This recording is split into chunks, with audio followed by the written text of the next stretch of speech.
ಪ್ರಭು ಯೇಸುವಿನಲ್ಲಿ ಅನುಗ್ರಹಿತರಾದ ಪ್ರಿಯರೇ, daily blessing ಅಲ್ಲಿ ದೇವರ ವಾಕ್ಯವನ್ನು ಒಂದೊಂದು ದಿನವೂ ಪ್ರಾರ್ಥನೆಯೊಂದಿಗೆ ನಿರೀಕ್ಷೆಯೊಂದಿಗೆ ಆಲಿಸುವವರು, ಸ್ವೀಕರಿಸುವವರು, ಅನುಸರಿಸುವವರು ಇದ್ದಾರೆ.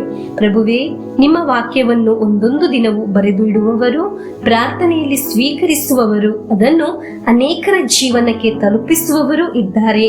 ಅವರ ಕುಟುಂಬದವರನ್ನು ಅವರ ಪ್ರಾರ್ಥನಾ ಅವಶ್ಯಕತೆಗಳನ್ನು ಅನುಗ್ರಹಿಸಿರಿ ಎಂದು ಪ್ರಾರ್ಥಿಸುತ್ತೇನೆ. ಅವರ ಮುಂದೆ ನಿಂತಿರುವ ಸಮಸ್ಯೆಗಳು, ಬೆದರಿಕೆಗಳು, ಕಷ್ಟಗಳು ಬಿಡುಗಡೆಯಾಗಲಿ. ಪ್ರಭುವೇ, ನಿಮ್ಮ ಅನುಗ್ರಹ ಈ ವಾಕ್ಯ ಆಲಿಸುವ ಒಬ್ಬೊಬ್ಬರಿಗೆ ಅನುಭವಿಸಲು ಸಾಧ್ಯವಾಗಲಿ. ಈ ವಾಕ್ಯ ಆಲಿಸುವ ಎಲ್ಲರನ್ನು ಸ್ವರ್ಗದ ದೇವರು ಎಲ್ಲಾ ಒಳಿತಿನಿಂದ ಅನುಗ್ರಹದಲ್ಲಿ ತುಂಬಲಿ ಎಂದು ಪ್ರಾರ್ಥಿಸುತ್ತೇನೆ. ಇಂದು ದೇವರ ವಾಕ್ಯವನ್ನು ಆಲಿಸುವಾಗ ನಮ್ಮ ಪ್ರಮುಖವಾದ ಅವಶ್ಯಕತೆಗಳನ್ನು ದೇವರಿಗೆ ಸಮರ್ಪಿಸಿ ದೇವರ ವಾಕ್ಯವನ್ನು ಆಲಿಸೋಣ. ದೇವರ ವಾಕ್ಯ ಒಬ್ಬರು ಆಲಿಸಲು ಪ್ರಾರಂಭಿಸುವಾಗ ದೇವರ ಅನುಗ್ರಹವು ಆ ವ್ಯಕ್ತಿಗೆ ಬೇಗ ಸಂಚಲನ ಉಂಟು ಮಾಡಲು ಪ್ರಾರಂಭಿಸುತ್ತದೆ. ಕುಟುಂಬದಲ್ಲಿರುವವರಿಗೂ ಅನುಗ್ರಹ ಉಂಟು ಮಾಡಲು ಪ್ರಾರಂಭವಾಗುತ್ತದೆ.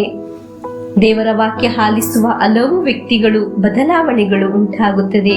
ಅದು ಅವರ ಕುಟುಂಬದ ಅಭಿವೃದ್ಧಿಗೆ ಕಾರಣವಾಗುತ್ತದೆ. ಹಾಲೆಲೂಯಾ. ಇಂದಿನ ವಾಕ್ಯ ವಿಮೋಚನ ಕಾಂಡ 2ನೇ ಅಧ್ಯಾಯ 1ರಿಂದ 10ರವರೆಗೆ ವಾಕ್ಯವನ್ನು ಆಲಿಸೋಣ. ಲೇವಿಯ ವಂಶಸ್ಥನಾದ ಒಬ್ಬನು ಲೇವಿಯ ಕುಲದ ಕನ್ಯೆಯನ್ನು ಮದುವೆಯಾದನು. ಆಕೆ ಗರ್ಭಿಣಿಯಾಗಿ ಒಂದು ಗಂಡು ಮಗನನ್ನು ಹೆತ್ತಳು. ಅದು ಅತಿ ಚಿಲುವಾದ ಕೂಸೆಂದು ತಿಳಿದು 3 ತಿಂಗಳು ಬಚ್ಚಿಟ್ಟಳು.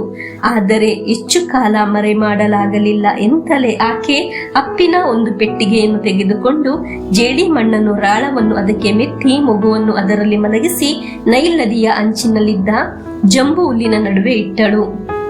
ಮಗುವಿಗೆ ಏನಾಗುವುದು ಎಂದು ತಿಳಿದುಕೊಳ್ಳುವುದಕ್ಕಾಗಿ ಆ ಮಗುವಿನ ಅಕ್ಕ ಸ್ವಲ್ಪ ದೂರದಲ್ಲಿ ನಿಂತುಕೊಂಡಳು. ಅಷ್ಟರಲ್ಲಿ ಫರೋಹನ ಪುತ್ರಿ ಸ್ನಾನಕ್ಕಾಗಿ ಆ ನದಿಯ ಬಳಿಗೆ ಇಳಿದು ಬಂದಳು. ಆಕೆಯ ಗೆಳತಿಯರು ನದಿಯ ದಡದಲ್ಲಿ ತಿರುಗಾಡುತ್ತಿದ್ದರು. ಆಕೆ ಜಂಬು ಹುಲ್ಲಿನ ನಡುವೆ ಪೆಟ್ಟಿಗೆಯೊಂದನ್ನು ಕಂಡಳು. ದಾಸಿಯೊಬ್ಬಳನ್ನು ಕಳಿಸಿ ಅದನ್ನು ತರಿಸಿದಳು. ಪೆಟ್ಟಿಗೆಯನ್ನು ತೆರೆದು ನೋಡುವಾಗ ಏನಾಶ್ಚರ್ಯ! ಅದರಲ್ಲಿ ಅಳುವ ಕೂಸು. ಆಕೆಗೆ ಅದರ ಮೇಲೆ ಕನಿಕರ ಹುಟ್ಟಿತ್ತು. ಇದು ಇಬ್ರಿಯರ ಮಕ್ಕಳಲ್ಲಿ ಒಂದಾಗಿರಬೇಕು ಎಂದುಕೊಂಡಳು.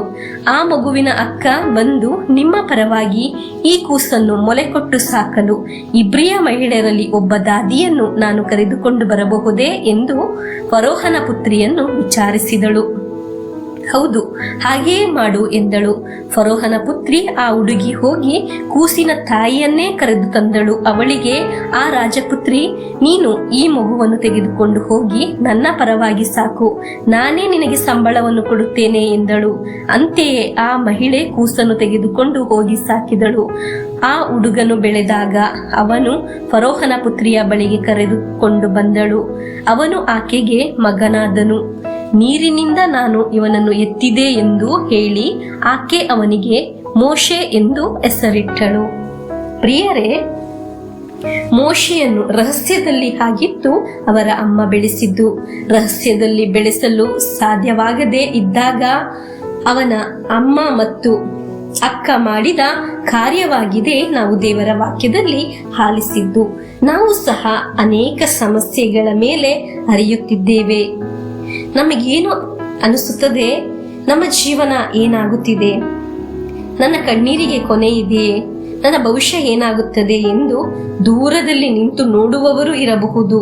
ಪ್ರಿಯರೇ, ನೀವು ಇಂದು ಅನುಭವಿಸುತ್ತಿರುವ ಕಷ್ಟಗಳು, ನೋವುಗಳು ಮೋಶೆಯನ್ನು ಅರಿಯಲು ಬಿಟ್ಟ ನೈಲ್ ನದಿಯಲ್ಲಿ ಸೇರಿಸಿ ಇಟ್ಟು ನೋಡುವ ಈ ಸಮಸ್ಯೆಯಲ್ಲಿ ನೀವು ಮುಳುಗಿ ಹೋಗುವುದಿಲ್ಲ, ಕುಗ್ಗಿ ಹೋಗುವುದಿಲ್ಲ. ಹಾಲೆಲೂಯಾ. ಕಾರಣ ದೇವರಲ್ಲಿ ವಿಶ್ವಾಸಿಸುವ ಒಂದು ಪ್ರತ್ಯೇಕತೆ ನಿಮಗೆ ಇದ್ದರೆ, ದೇವರಲ್ಲಿ ಆಶ್ರಯಿಸುವ ವ್ಯಕ್ತಿ ನೀನಾಗಿದ್ದರೆ, ಸಮಸ್ಯೆಗಳು, ಕಷ್ಟಗಳು ನಿನ್ನನ್ನು ನಾಶ ಮಾಡಲು ನೋಡಿದರೆ ಸುರಕ್ಷಿತವಾಗಿ ಸಂರಕ್ಷಿಸಲು ದೇವರಿಗೆ ಅರಿತಿದೆ. ಹಾಲೆಲೂಯಾ. ಮೋಶೆಯ ಜೀವನ ಸಂರಕ್ಷಿಸುವುದು ನಾವು ವಾಕ್ಯದಲ್ಲಿ ಆಲಿಸಿದ್ದೆವು. ದೇವರು ನಿಯೋಗಿಸಿದ ವ್ಯಕ್ತಿಯಿಂದ ಮೋಶೆ ರಕ್ಷಣೆ ಹೊಂದಿದನು. ಅದರ ತರ ನಮ್ಮ ಜೀವನದಲ್ಲಿ ದೇವರು ನಿಯೋಗಿಸಿದ ವ್ಯಕ್ತಿಗಳು ಇದ್ದಾರೆ. ಆತ್ಮೀಯರು, ನೆರೆಹೊರೆಯವರು, ಮಿತ್ರರು, ಒಂದು ಸಮಯ ಇದುವರೆಗೂ ಪರಿಚಯವಿಲ್ಲದ ವ್ಯಕ್ತಿಗಳಾಗಿರಬಹುದು. ಆ ಸ್ಥಳದಲ್ಲಿ ಅವರ ಕರ ದೇವರ ಕರವಾಗಿ ಬದಲಾಗುತ್ತದೆ. ಹಲ್ಲೆಲೂಯಾ. ಅವರಿಂದ ದೇವರು ನಮ್ಮನ್ನು ಸಹಾಯ ಮಾಡಬಹುದು. ಇಂದು ಒಂದು ಅದ್ಭುತ ದಿನವಾಗಿರಲಿ. ನಮಗೆ ಪ್ರಾರ್ಥಿಸೋಣ. ನನ್ನ ಯೇಸುವೆ, ನಿಮ್ಮ ಕರ ನಮ್ಮಲ್ಲಿ ಸಂಚಲನ ಉಂಟು ಮಾಡುವುದನ್ನು ನಾವು ಪ್ರಾರ್ಥನೆಯಲ್ಲಿ ನಿಂತು ನೋಡುತ್ತೇವೆ. ಅದಕ್ಕಾಗಿ ಪ್ರಾರ್ಥಿಸುತ್ತೇನೆ. ನಮಗೆ ಒಂದು ದೊಡ್ಡ ಪವಿತ್ರಾತ್ಮರ ಸಂಚಲನ ಕಣ್ಮುಂದೆ ಕಾಣಲು ಸಾಧ್ಯವಾಗಲಿ ಎಂದು ಪ್ರಾರ್ಥಿಸಿ ಪ್ರಭು ಯೇಸುವಿನ ಆಶೀರ್ವಾದವನ್ನು ಸ್ವೀಕರಿಸೋಣ. ನಮಗೆ ವಾಕ್ಯವನ್ನು ಪರಸ್ಪರ ಶೇರ್ ಮಾಡೋಣ. ಅದು ದೇವರಿಗೆ ಬಹಳ ಇಷ್ಟವಾದ ಕಾರ್ಯವಾಗಿದೆ. ನಮ್ಮಿಂದ ಅನೇಕರು ದೇವರ ವಾಕ್ಯವನ್ನು ಆಲಿಸಲು ಸಾಧ್ಯವಾಗಲಿ. ಆಮೆನ್. ನಮ್ಮ ಪ್ರಭು ಯೇಸುಕ್ರಿಸ್ತರ ವರಪ್ರಸಾದವು, ದೇವರ ಪ್ರೀತಿಯು, ಪವಿತ್ರಾತ್ಮರ ಅನ್ಯೋನ್ಯತೆಯು ನಮ್ಮೊಡನೆ ಇರಲಿ. ರೋಗಗಳಿಂದ, ಅಪಘಾತದಿಂದ, ದುರ್ಮರಣದಿಂದ, ಅಗಾಲಿದ ಮರಣದಿಂದ, ಅಸೂಯೆಯಿಂದ, ಮೋಸೆ ವಂದನೆಯಿಂದೆല്ലാം ದೇವರು ನಮ್ಮನ್ನು ಸಂರಕ್ಷಿಸಲಿ. ಹಾಲೆಲೂಯಾ. ಆಮೆನ್.